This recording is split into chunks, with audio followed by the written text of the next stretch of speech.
So, okay, the finale to the show was staged by Don Buchla on the Buchla box, assisted by Stuart Brand. Perry describes it this way, quote, around midnight, Brand staged an atomic apocalypse with Don Buchla. This is actually quite sus.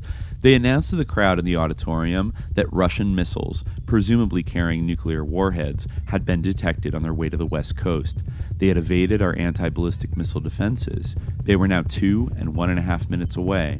2 minutes, 1 minute, 15 seconds, 10, 9, 8, 7, 6, 5, 4, 3, 2, 1. And all at once, hundreds of flashbulbs went off as the house lights were cut. All good fun amongst acid heads. Yo, just stop fucking psyoping everybody. Yeah, that's like the Hawaii thing when everyone got the text that like, you have 30 minutes, you're all going to die. Like, yeah. Okay, all right, everyone just had fun with like the apocalypse is happening. So they comment here, what an extraordinary event this must have been. The technologies of doom and destruction, the nuclear missiles, were being reclaimed by the forces of peace and love. Were they? Anyways, the ultimate Cold War psycho horror could be dramatized and tamed on the virtual audio stage that the synthesizer provided. This is the transformative power of the new technology at work. This recreation of the virtual soundscape of war was a taste of what, for a later generation, was to become routine in video arcades and computer games around the world. The sounds and lights of war could now be turned into a virtual experience, materialized, localized, and controlled by one piece of technology. That kind of reminds me of like that line from Joni Mitchell's Woodstock where like we saw the airplanes flying, riding shotgun in the sky, like, and they were turning into butterflies. Like, it's like that line always kind of gets me, but it's really dark actually, like when you think about it. And the fact that, remember when we looked into the idea that the peace symbol was actually kind of inspired by a B-52 like unit patch, right? Wow. Yeah. And if you look at the B-52 this. like the peace sign, it's also, there's the thing with like the inverse like rune, the man rune, right? Like people have speculated on that, but I think we found something that made a convincing case that actually had been it was almost like an ironic appropriation of a B-52 crew patch that was like turned into like a peace symbol, like we turned it. And so you could see a similar thing with acid, this weapon of the Cold War, but we turned it into peace and love. And even the nuclear apocalypse itself, we turned it into like a trippy cool performance, man. So they saw the bombers riding, I think shotgun in the sky, and they were turning into butterflies. That's a very evocative image of a bunch of like stoned hippies at Woodstock, like looking at these B-52 nuclear, bomber aircraft, like turning into butterflies, like yay, like it's kind of sus, like Go Aside Trance vibe to it, doesn't it? Yes. Like the dark side of it as like they see it as okay, the technologies of doom and destruction being reclaimed by the forces of peace and love. But even as he's saying this, it's like, for a later generation, this is going to become routine in video games and computer games all around the world. You mean like the military kill simulators that everyone in our generation and below played growing up, right? Of just like sicko, like Gen X, like blow their fucking head off. Like I remember some games were like so fucking everything, like Mortal Kombat. But the military ones in particular, like kind of stick out to me, especially in that period before 9/11 when we would go back to war where all the little kids were like training on these little shooting things. And then, of course, the U.S. Army did make a first-person shooter, America's Army, during the Iraq War, right, as a kind of recruiting mechanism.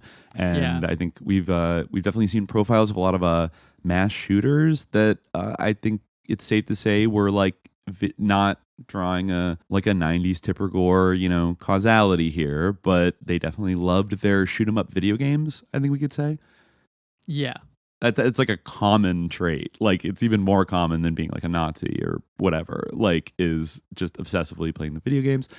Anyways, so, we can see, I think my today, new thing is that, well, anyway, whatever. We won't go into that, but yeah. Right. Yeah. no, There's a little more here about the sus, like Buchla and using these kind of sounds. They write that explosions, sirens, and rockets were some of the easiest sounds to create on early synthesizers, but many other effects like insect noises, birdsong, and space sounds were also now possible from this little box. And when the audience was, quote, stoned out of its gourds, the experience could be overpowering. For those not used to the machine, this new sonic experience defied description. Buchla enjoyed amazing people with his invention. Sender recalls one such occasion in 1967 when Buchla drove up with one of his systems to the Diggers Commune he was living in. The Diggers were named after a 17th century English sect of religious communists. Okay, so I don't know much about the Digger cult, but let's see. He says they're definitely a thing. They're actually kind of cool. Yeah, like the 60s Diggers or the original Diggers? The original Diggers. Oh, okay. Yeah. They were kind of like had to do with the levelers, I think, too. Yeah, like people. I remember they hearing a little bit about these true people. levelers. Mm-hmm. Yeah. It's interesting. But were they kind of a precursor to Luddites who would go around like destroying industrial equipment? You know, I don't know, like if they had any kind of like actual genealogical relationship to Luddites or like any. They were like, one of those kind of like radical like religious movements. But yeah, no, Luddites were much later. Right. Luddites were much later. Okay. Well, in fact, interesting. I'm reading now. I actually believe what you believe, that Luddites were a religious group, which is interesting because they weren't. No, I actually didn't think they were a religious group, but I just wondered if there was some kind of connection. Yeah, I think just because of the name, like, it sounds like Millerites or something. Like, I was like, oh, yeah, they were like a similar group to that. But no, I seemed it plausible that they would have to do with, the Diggers. But no, they were English textile workers who opposed the use of certain types of cost-saving machinery. Yeah. So, that was a thing. Yeah. No, so Thomas like Pynchon wrote an essay resistance. about Luddites in, I think, maybe the New York Review of Books or New York Magazine in the 80s.